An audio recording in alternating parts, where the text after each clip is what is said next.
Bienvenidos a un nuevo video de PSU Historia en el que veremos la economía otra vez de Chile, esta vez de la colonia, como habíamos quedado en los dos videos anteriores.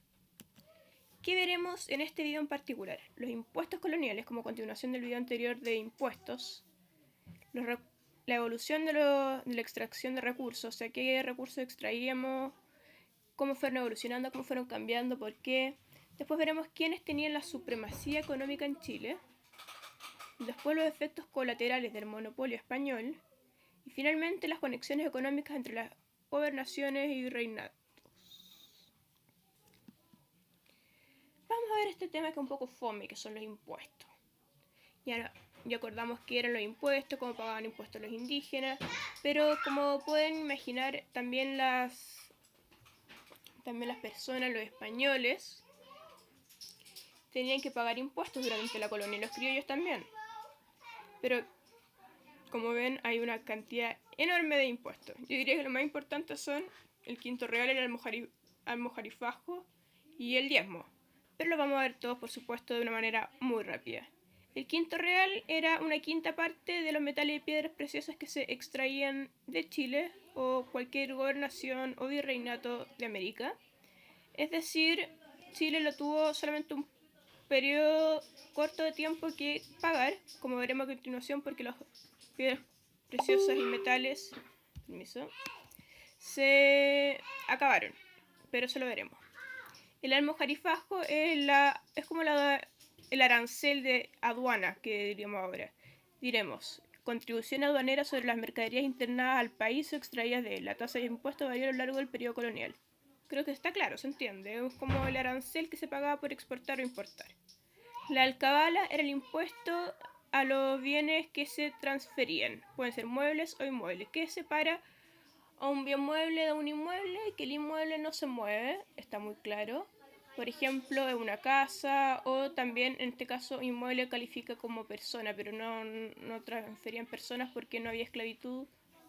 O sea, sí, en realidad había esclavitud al principio, pero después ya en la patria vieja se eliminó, ¿no? Y hubo muy poca en Chile. Pero los inmuebles, o sea, la definición de mueble, para empezar a hablar, es todo aquello que no es persona que se puede mover por forma propia o externa. Entonces, esa es la alcabala. Es como el IVA de ahora, por decirlo así, como que le impuesto a todo, ¿me entienden? Todo lo que se transfiere.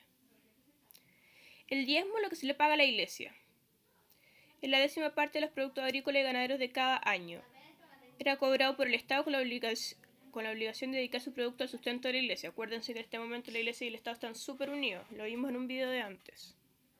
Las anatas y medias anatas es muy poco importante, nunca lo he visto preguntado, pero igual lo voy a comentar, que es el porcentaje total o la mitad del primer sueldo anual que debían pagar los empleados públicos, mitad antes y mitad después de su nombramiento.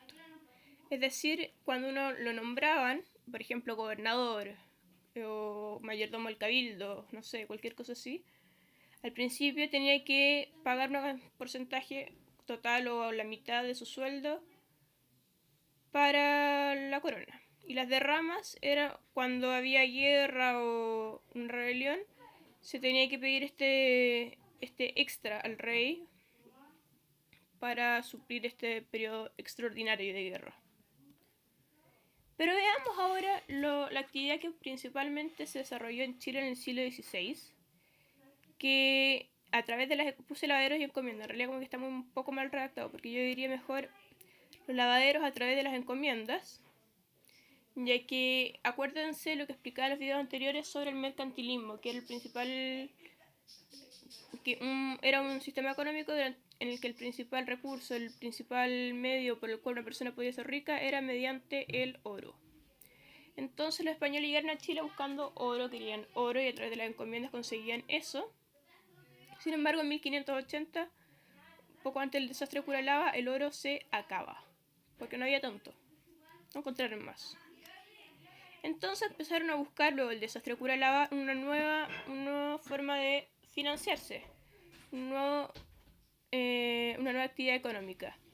Pero con respecto a la agricultura y ganadería, como están leyendo, me imagino, deberán saber que antes de la llegada de los españoles, los incas que estuvieron en el Perú, pero bajaron hacia Chile y parte de Argentina, conquistando, habían tenido un sistema agrícola súper avanzado y gran parte de los pueblos indígenas, menos los mapuches, que igual eran agrícolas, pero no tanto, habían recibido su influencia. Por ejemplo, la papa, la quinoa, el ají, no me acuerdo qué más.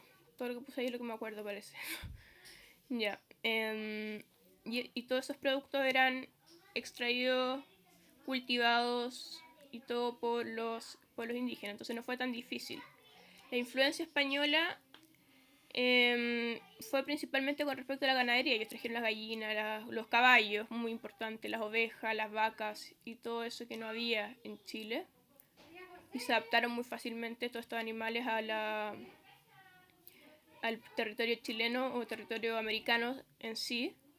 Pero además también trajeron otros productos que no habían en Latinoamérica, como por ejemplo las manzanas o la naranja, que son propios de Europa. ¿Cómo se desarrolló? Se desarrolló mediante una especie de sincretismo, de mezcla, a través de los cuales fueron creándose estos latifundios. ¿Qué es un latifundio? Se preguntarán. Es como, bueno, no es como es. Es un campo grande en el que hay un señor, no un señor feudal iba a decir, pero igual no es distinto, no es muy distinto. Hay un patrón con unos inquilinos, se empezó a dar acá el proceso de inquilinaje, los inquilinos viven ahí, tienen derecho a un pedazo de tierra, a cultivarla, etc., a cambio de trabajo. Y ellos trabajan siempre para el patrón. Más tarde se empezó a desarrollar otro tipo de actividad económica, esto ya en el siglo XVII, si no me equivoco, que es el cuero y el sebo. El sebo, por si acaso, es como no, mejor decir es como, no. Es la grasa de los bueyes y las vacas, que se usa, aparte para comérsela, se ocupa para el jabón y otros productos industrializados. Esto se debió principalmente al dinero que se entregaba por el Virreinato del Perú a Chile, que era el real situado. A ver, me explico. Chile no era una gobernación propiamente tal, sino que era una capitanía general porque aún estaba en guerra con los indígenas. Eso provocó que, como estaba en una situación económica más o menos inestable, el Virreinato del Perú debía sacar de sus arcas todos los años un poco de dinero que le daba a Chile. Y ese real situado permitió que empezaran a trabajar un poco más los productos, no ser solamente materia prima, y ahí crearon no es para tanto, pero la producción de cuero y sebo.